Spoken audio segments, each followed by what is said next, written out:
Miss Cruz uses collaborative projects in her social studies class, but finds that some students don't contribute equally. She plans to conduct action research to address this problem. What would be the best strategy to ensure active participation of all students?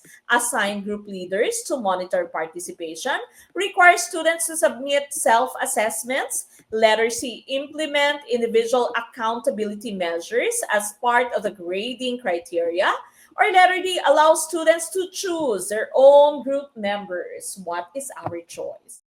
26, tumpak na choice of course natin dito is letter C, no? Individual accountability. At parte po siya ng grading criteria, no? So, meron kang pa-checklist, no? Minomonitor nila yung sarili nilang nagawa, yung sarili nilang na inaambag, no? Naiambag, ano ba yung ginawa mo? Meron ka bang ginawa? Ikaw ba yung gumawa ng research question? Ikaw ba yung tumulong sa pagkolekta ng data? Ikaw ba yung tumulong sa pag-analyze ng data? Or ikaw ba yung nagpakanton lamang, no? So, individual accountability, and of course, meron po siyang kabahagi sa kanilang grades. Okay? So, letter C is tumpa.